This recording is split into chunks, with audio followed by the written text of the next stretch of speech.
Hello and welcome back to the Power of Gratefulness and Healing and Weight Loss. This is part 3 of 4 videos that really highlight the science and the scripture strategies of how gratefulness can actually really be a powerful healing tool in our lives. So today we are covering big idea number 3. I'm Karen Harrison with Eureka Holistic Nutrition, and we're talking about how gratefulness actually can reset our metabolism, rebuild gut health, and rebalance our hormones. Physiologically, the effects physically are experienced when we express and live a life of gratefulness. And at the end of this video, I want to highlight answers for emotional eating. We're going to tie it all together today, so thanks for joining us. So the core 4 big ideas, just to remind everybody that we've talked about in this series of gratefulness and the power of it in our health and weight loss. We talked about in video 1, gratitude isn't really a list of all the things we're grateful for, although it can be part of it, but it's really a life. Gratitude is really at the root of all healing. We talked about 3 different systems, the immune system, the endocrine system, that really are affected by gratefulness, and that weight loss is actually a healing process. It's not separated from health, and it's a healing process. So it's a process of actually letting go. And then number 3, how gratefulness resets our metabolism, rebuilds gut health, and rebalances hormones. That's what we're talking about today in this video.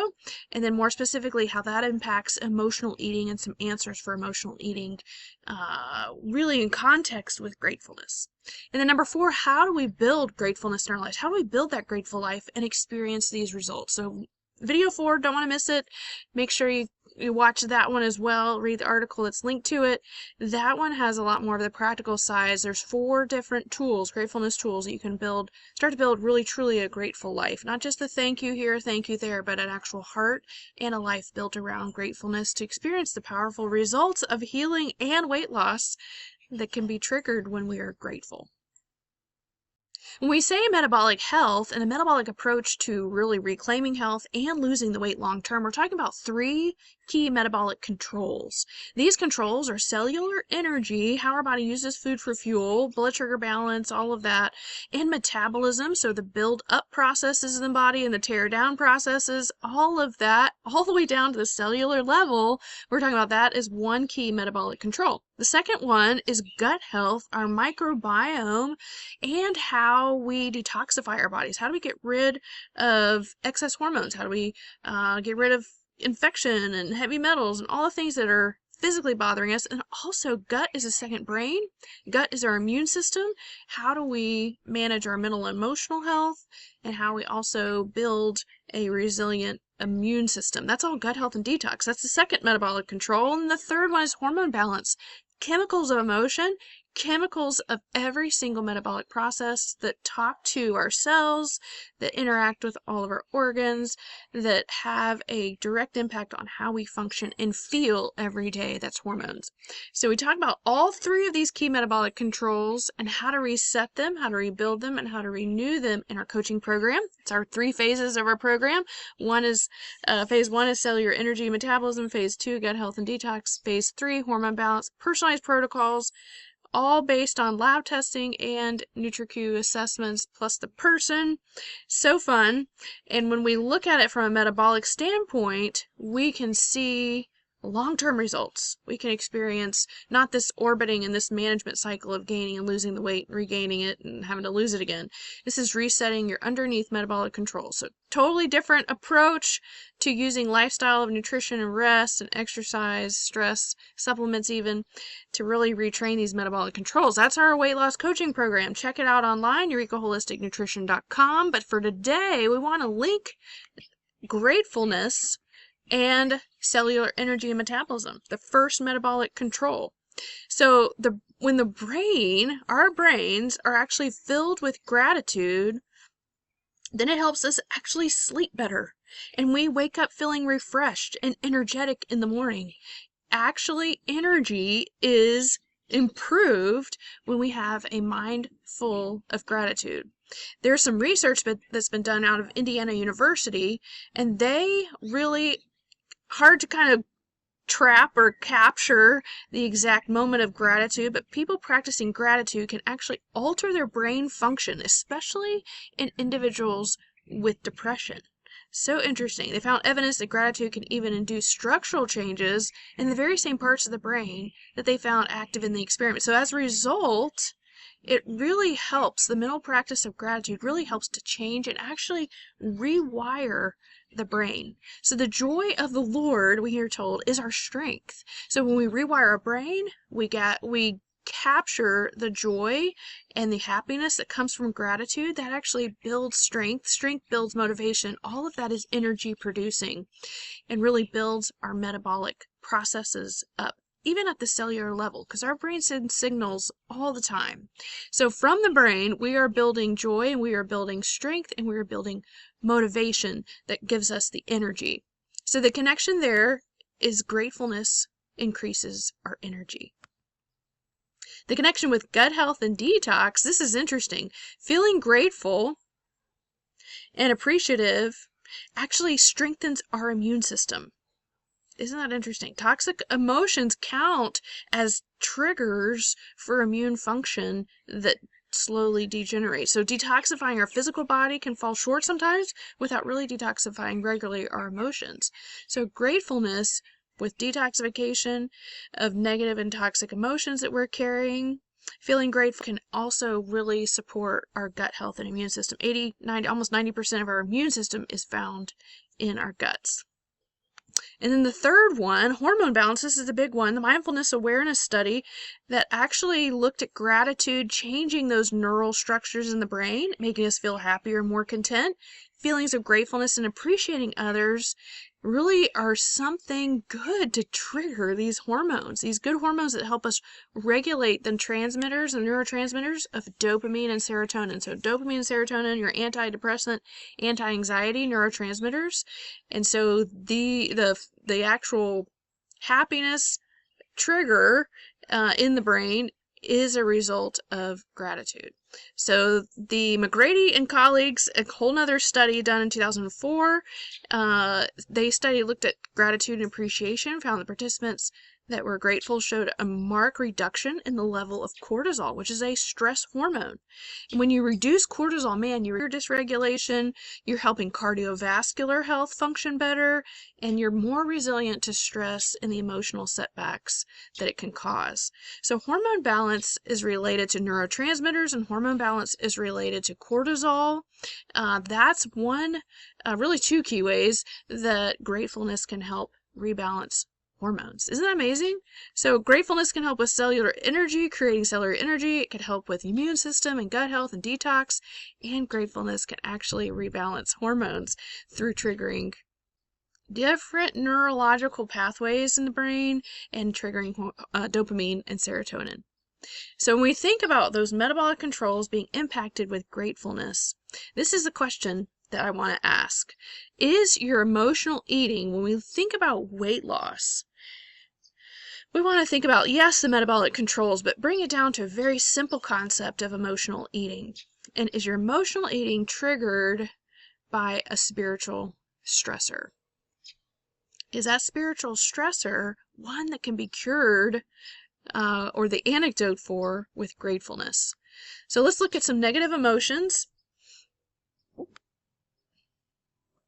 tied to some spiritual stressors. So stay with me for a minute. Let's see if we can make these connections. Some negative emotions and food choices. These are some of these emotions that trigger us to eat and use food as fillers.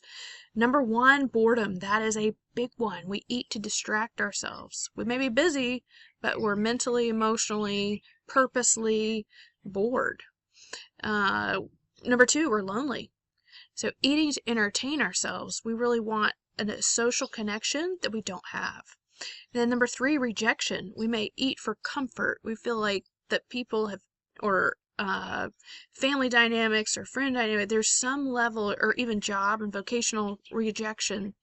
Then number four, discouragement. We really eat to encourage ourselves, build up those happy hormones. And then number five, we are frustrated. We eat to reward. So those are the 5 negative emotions, but let's dig a little deeper.